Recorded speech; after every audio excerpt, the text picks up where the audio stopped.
ಈಶ್ವರ ದೇವಾಲಯದ ನಾವು ಮುಖಮಂಟಪದಲ್ಲಿದ್ದೇವೆ. ಇದೊಂದು ಸಣ್ಣದಾದಂತ ಮುಖಮಂಟಪ. ಈ ಮುಖಮಂಟಪದ ನಡುವೆ ಇನ್ನೊಂದು ಮಧ್ಯ ಮಂಟಪ ಅಂತ ಬರುತ್ತದೆ. ಇದೊಂದು ಸಭಾಂಗಣದ ರೀತಿಯಲ್ಲಿ, ಈ ಸಭಾಂಗಣದ ರೀತಿಯಲ್ಲಿ ಪ್ರತ್ಯೇಕ ನಾವು ದೇವಾಲಯದಲ್ಲಿ ನೋಡ್ದೇವೆ ಅಂದ್ರೆ ಒಂದು ಗರ್ಭಗುಡಿಯ ನಡುವೆ ಒಂದು ಇನ್ನೊಂದು ಸಣ್ಣ ಮಂಟಪ ಬರ್ತದೆ. ಅದಾದ ಬಳಿಕ ಇದು ಸಭಾ ಮಂಟಪ, ಮಧ್ಯ ಮಂಟಪ, ರಂಗ ಮಂಟಪ ಅಂತ ಕರಿತೀವಿ. ಇದು 4 ಕಂಬಗಳು. ಮತ್ತು ಇಲ್ಲಿ 3 ಲಿಂಗಗಳು, ತ್ರಿಕೂಟಗಳಿವೆ. ಒಂದು ಮಧ್ಯ ಮೇನ್ ಮುಖ್ಯ ಭೋಜಲಿಂಗೇಶ್ವರ ಗುಡಿ, ಇನ್ನೊಂದು ಎಡಬಲಗಳಲ್ಲಿ 2 ಈ ಕಡೊಂದು ಲಿಂಗ, ಈ ಕಡೊಂದು ಲಿಂಗಗಳಿವೆ. ತ್ರಿಕೂಟ ದೇವಾಲಯ. ಇದಕ್ಕೆ ಭೋಗಲಿಂಗೇಶ್ವರ ದೇವಾಲಯ ಅಂತ ಕರೀತಾರೆ. ಭೋಗಲಿಂಗೇಶ್ವರ ದೇವಾಲಯದ ಗರ್ಭಗುಡಿ ಒಳಗೆ ಬಂದ್ರೆ ಇಲ್ಲಿ ಒಳಗಡೆ ಇರುವಂತ ಭಗವಂತನನ್ನ ನಾವು ದರ್ಶನವನ್ನ ಪಡೆದುಕೊಂಡು ಹೋಗ್ಬೋದು. ಮೂಲ ಗರ್ಭಗುಡಿಯಲ್ಲಿ ಭೋಗಲಿಂಗೇಶ್ವರ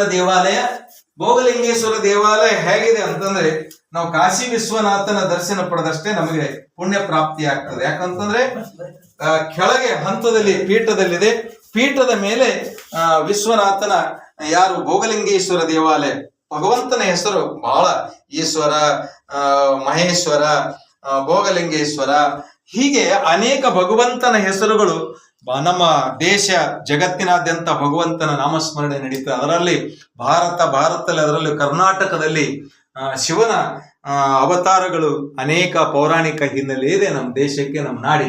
ಹೀಗೆ ಶಿವನ ಭೋಗಲಿಂಗೇಶ್ವರ ದರ್ಶನ ಮುಖ್ಯ ಗರ್ಭಗುಡಿಯಲ್ಲಿ ಬಹಳ ಸುವ್ಯವಸ್ಥಿತಿಯಿಂದ ಒಳ್ಳೆ ಚೆನ್ನಾಗಿ ಪೇಂಟ್ ಹಚ್ಚಿ ಒಂದಿಷ್ಟು ಚೆನ್ನಾಗಿ ವ್ಯವಸ್ಥೆ ಮಾಡಿದ್ದಾರೆ.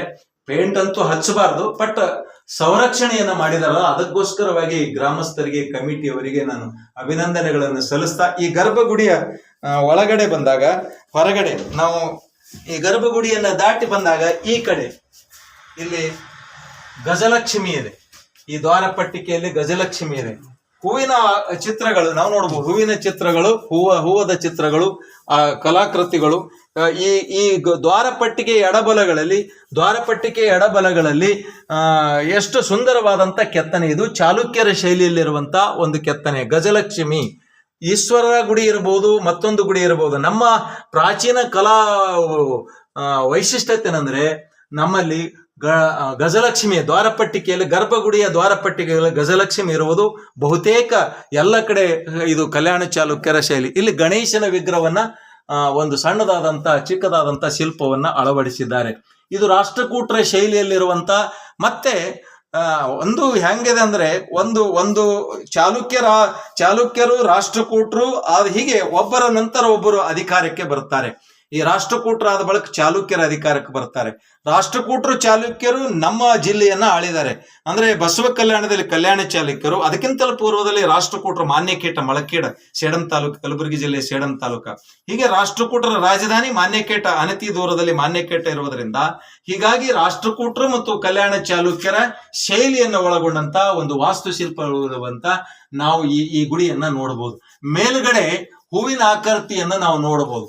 ಚಿತ್ರಣವನ್ನು ಕಮಲದ ಹೂವದ ಒಂದು ಮೊಗೆಯ ರೂಪದಲ್ಲಿ ಹೇಗೆ ಕಲಾತ್ಮಕವಾಗಿ ಚಿತ್ರಿಸಿದ್ದಾರೆ ಕಲಾವಿದರು ಅಂತನ್ನುವಂಥದ್ದು ನಾವು ನೋಡಬಹುದು. ಬಹುತೇಕ ನಾವು ಎಲ್ಲ ಕಡೆ ನೋಡಿದಾಗ ಈ ರೀತಿಯಾದಂಥ ವಾಸ್ತುಶಿಲ್ಪವನ್ನ ನಮ್ಮ ಕಲ್ಯಾಣ ಕರ್ನಾಟಕದಲ್ಲಿ ಇಂಥ ದೇವಾಲಯಗಳು ಅದ್ಭುತವಾಗಿ ಕಂಡು ಬರುತ್ತದೆ. ಬೊಳೆವಾಡ ಗ್ರಾಮದಲ್ಲಿ ಸಹಿತ ಭೋಗಲಿಂಗೇಶ್ವರ ದೇವಾಲಯದಲ್ಲಿ ಅದ್ಭುತವಾದಂತ ಕಲಾತ್ಮಕ ದೇಗುಲ ಇದೆ. ಇದು ಏನ್ ತೋರಿಸ್ಕೊಡುತ್ತೆ ಅಂದ್ರೆ, ಆಗಿನ ಕಾಲದಲ್ಲಿ ಅಧ್ಯಾತ್ಮ ಶಕ್ತಿ ಹೆಚ್ಚಿಗಿತ್ತು. ಈ ನಾಡಿನ ಜನ ಅನೇಕ ದೇವಾಲಯಗಳನ್ನ ನಿರ್ಮಿಸಿದ್ದಾರೆ. ಬಹಳ ಈ ಕಲ್ಲುಗಳನ್ನು ಈ ಬೇರೆ ಕಡೆಯಿಂದ ತರಿಸಿದಂತ ಕಲ್ಲುಗಳು ಇವು. ಇಲ್ಲಿ ನಮ್ಮ ಭಾಗದಲ್ಲಿರುವಂತ ಕಲ್ಲುಗಳಲ್ಲ, ಬ್ಲ್ಯಾಕ್ ಸ್ಟೋನ್ ಅಂತ ಕರೀತಾರೆ. ಇದಕ್ಕೆ ಬ್ಲ್ಯಾಕ್ ಸ್ಟೋನ್ ಅನ್ನ ಬಹಳ ದೂರದಿಂದ ತರಿಸಿ ಅಷ್ಟು ಸ್ತಂಭಗಳನ್ನ ಎತ್ತಲಿಕ್ಕಾಗೋದಿಲ್ಲ. ಈಗಿನ ಕಾಲ ಕ್ರೇನ್ ಮುಖಾಂತರ ಎತ್ತಬೇಕು. ಆಗಿನ ಕಾಲದಲ್ಲಿ ಕಾರ್ಮಿಕರು ಅಂದ್ರೆ ಕಟ್ಟುವಂತ ಶಿಲ್ಪಕಾರರು, ಅಲ್ಲಿನ ಜನರೇ ಇದನ್ನ ಎತ್ತಿ ಈ ರೀತಿಯಾಗಿ ಕಟ್ಟಿಸಿದ್ದಾರೆ ಅಂತನ್ನುವಂಥದ್ದು ನಾವು ನೋಡಬಹುದು. ಇನ್ನ ಮಧ್ಯ ಮಂಟಪದ ನಂತರ ನಾವು ಬಂದಾಗ ಸಭಾ ಮಂಟಪಕ್ಕೆ ನಾವು ಎಂಟ್ರಿ ಮಾಡಿದಾಗ, ಸಭಾ ಮಂಟಪದಲ್ಲಿ ಇಲ್ಲೊಂದು ಚಿತ್ರ, ಬಹಳ ಅದ್ಭುತವಾದಂತ ಚಿತ್ರಣವನ್ನು ನಾವು ನೋಡಬಹುದು. ಇಲ್ಲಿ ಶಿವನ ನೃತ್ಯವನ್ನ ನಡೀತಾ ಇದೆ. ಅಂದ್ರೆ ಶಿವನು ನಾಟ್ಯ ಪ್ರವೀಣನು. ಶಿವನ ಬಹುಶಃ ಕಲಾವಿದ ಶಿವನು ಸಹಿತ ಬಹಳ ನಾಟ್ಯದಲ್ಲಿ, ಅಂದ್ರೆ ಭಗವಂತ ಯಾವಾಗಲೂ ನಟರಾಜ ಅಂತ ಕರೀತಾರೆ ಶಿವನಿಗೆ. ಆ ನಟರಾಜನಲ್ಲಿ ಡೋಲು ಬಾರಿಸುವವರಿದ್ದಾರೆ. ಬಹಳ ಮೈಮರೆತು ಆ ಕಲಾವಿದರು, ಆ ದೇವಾನುದೇವತೆಗಳು, ಶಿವನೇ ಸ್ವತಃ ಭಗವಂತನೇ ನೃತ್ಯದಲ್ಲಿ ತೊಡಗಿದಾಗ ಉಳಿದಂತ ದೇವರುಗಳು, ಉಳಿದಂತ ಕಲಾವಿದರು ಅಂದಿನ ಸಂದರ್ಭದಲ್ಲಿ ಡೋಲು ಕೊಳಲು ಎಲ್ಲವನ್ನ ಬಾರಿಸ್ತಾ ಭಗವಂತನ ನೃತ್ಯದಲ್ಲಿ ಎಲ್ಲರೂ ಭಾಗಿಯಾಗಿದ್ದಾರೆ ಅಂತನ್ನುವಂಥದ್ದು. ಈ ಶಿಲ್ಪವನ್ನ ನೋಡಿದ್ರೆ ದ್ವಾರಪಟ್ಟಿಕೆಗಳು ಚಾಮರವನ್ನ ಹಿಡಿದಂತ ಭಗವಂತನ ದರ್ಶನ ಮಾಡೋದಕ್ಕಿಂತ ಮುಂಚೆ ಈ ದ್ವಾರಪಾಲಕರು ಯಾವಾಗಲೂ ಎಲ್ಲ ದೇವಾಲಯಗಳಲ್ಲಿ ನಾವು ನೋಡಬಹುದು.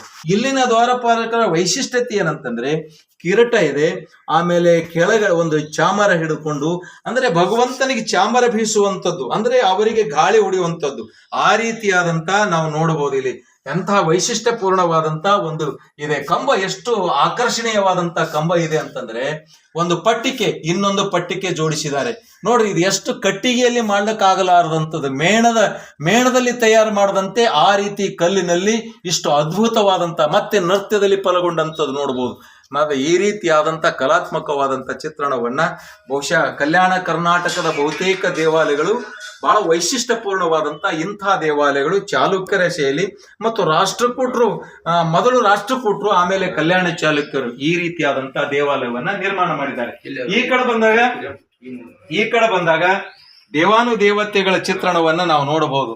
ಬಹುಶಃ ಇಲ್ಲಿ ಭಗವಂತನ ಅವತಾರವನ್ನ ಇಲ್ಲಿ ಅಂದ್ರೆ ಪಾರ್ವತಿಯ ಅವತಾರವನ್ನ ನಾವು ನೋಡಬಹುದು. ಇಲ್ಲಿ ಶಿವನ ಪಾರ್ವತಿಯನ್ನು ತೊಡೆ ಮೇಲೆ ಕೂಡಿಸಿಕೊಂಡು ಕುಂತಂತ ಒಂದು ಶಿವನ ಶಿಲ್ಪವನ್ನ ನಾವು ನೋಡಬಹುದು. ಈ ಕಡೆ ಇನ್ನೊಂದು ಈ ದೇವಾಲಯ ತ್ರಿಕೂಟ ಅಂತ ನಾವು ಕರೆದಿದ್ದೀವಿ. ತ್ರಿಕೂಟ ದೇವಾಲಯ ಅಂದ್ರೆ ಮೂರು ಲಿಂಗಗಳಿರುವಂತ ಇದು ಸಾಧಾರಣವಾದಂತ ಲಿಂಗ. ಮತ್ ಇಲ್ಲಿಯೂ ಸಹಿತ ಒಂದಿಷ್ಟು ಚಿತ್ರಣವನ್ನ ಜೋಡಿಸಿದ್ದಾರೆ. ಗಜಲಕ್ಷ್ಮಿ ಇರಬೇಕಾಗಿತ್ತು, ಮತ್ತೇನಾಗಿದೆ ಗೊತ್ತಿಲ್ಲ. ಬಟ್ ಪಟ್ಟಿಕೆಗಳನ್ನ ಸಾಧಾರಣವಾದಂತ ಪಟ್ಟಿಕೆಗಳು ಇಲ್ಲಿ ದ್ವಾರ ಪಟ್ಟಿಕೆಗಳು. ಇದು ಸಭಾಮಂಟಪ, ಇದು ಒಂದು ಸಭಾಮಂಟಪ. ಈ ಕಂಬಗಳು ಒಂದಿಷ್ಟು ಅಲಂಕಾರಿಕವಾದರೂ ಸಹಿತ, ಅಂದ್ರೆ ಬೇರೆ ಕಡೆ ನೋಡಿದ್ರೆ ಇದಕ್ಕಿಂತ ಅಲಂಕಾರಿಕವಾದಂತ ಸ್ತಂಭಗಳು ಸಿಕ್ಕವು. ದ್ವಾರ ಪಟ್ಟಿಕೆಗಳು ಅಲಂಕಾರ ಆದ್ರೆ ಸ್ತಂಭಗಳು ಸಾಧಾರಣವಾದಂತ ಕಂಬಗಳಿವೆ. ಇಲ್ಲೊಂದು ಗರ್ಭಗುಡಿ ಇದೆ. ಈ ಗರ್ಭಗುಡಿ ಇಲ್ಲಿಯೂ ಸಹಿತ ಒಂದು ಸಾಧಾರಣವಾದಂತ ಕಂಬಗಳಿವೆ. ತ್ರಿಕೂಟ ದೇವಾಲಯ ಅಂತ ನಾವು ಕರಿತೀವಿ. ಇಲ್ಲಿ ನವಮಾತ್ರಿಕೆಯರು ಅಂದ್ರೆ 9 ಮಾತ್ರಿಕೆಯರು ನಾವು ನೋಡಬಹುದು. ಇಲ್ಲಿ ದೇವಾನುದೇವತೆಗಳ ಚಿತ್ರಣವನ್ನ ಒಂದೇ ಕಲ್ಲಿನಲ್ಲಿ 9 ದೇವತೆಗಳನ್ನ ನಾವು ನೋಡಬಹುದು. ಈ ಕಡೆ ನೋಡಿದ್ರೆ ಹತ್ರ ಇಲ್ಲಿ ಗಣೇಶ ಇದ್ದಾನೆ ಮತ್ತು ದೇವರುಗಳಿದ್ದಾರೆ. 9 ದೇವರುಗಳನ್ನ ಕುರಿತು ಇಲ್ಲಿವೆ. ಮತ್ತೆ ಇಲ್ಲಿ ನೋಡಿದ್ರೆ ಒಂದು ಶಿವನ ಅವತಾರ ಆದಂತದ್ದು ಒಂದು ನಾವು ನೋಡಬಹುದು, ಶಿಲ್ಪವನ್ನು ನೋಡಬಹುದು. ಈ ರೀತಿಯಾದಂತ ಒಂದು ದೇವಾಲಯದ ಪರಿಸರದಲ್ಲಿ ಈ ಗ್ರಾಮದಲ್ಲಿ ನೋಡಿದ್ರೆ ನನಗನ್ಸದ ಮಟ್ಟಿಗೆ ಹಳೆಯ ಒಂದು ಊರಿನಲ್ಲಿ ಇದು ನಂದಿ. ಯಾವಾಗಲೂ ಭಗವಂತ ಶಿವನ ಗುಡಿ ಮುಂದೆ ನಂದಿ, ಶಿವನ ವಾಹನ ಏನಂದ್ರೆ ಶಿವನ ವಾಹನ ನಂದಿ. ಈ ನಂದಿ ಇದಕ್ಕಿಂತಲೂ ಎತ್ತರವಾದಂತ ನಂದಿ ಇರಬಹುದಾಗಿತ್ತು. ಬಹುಶಃ ಸಣ್ಣದಾದಂತ ನಂದಿ ನಂತರದ ಜೋಡಣೆ ಮಾಡಿದ್ದಾರೆ. ಮೊದಲು ನಂದಿ ಇದ್ದಿರಬಹುದು ಇಲ್ಲಿ, ಯಾಕಂದ್ರೆ ಕೆಲವು ಶಿಲ್ಪಗಳು ಹೊರಗಡೆ ಇರ್ಬೋದು, ಅದು ವಿಘ್ನ ಆಗಿರ್ಬೇಕು, ಬಹುಶಃ ಹೊರಗಡೆ ಇಟ್ಟಿರ್ತಾರೆ. ಈ ರೀತಿಯಾದಂತಹ ಕಲಾತ್ಮಕವಾದಂತಹ ದೇವಾಲಯ. ಮತ್ತೆ ನಾವು ಇಲ್ಲಿ ಬಂದಾಗ ಕಂಬಗಳನ್ನ ನಾವು ನೋಡಬಹುದು. ಈ ಕಡೆ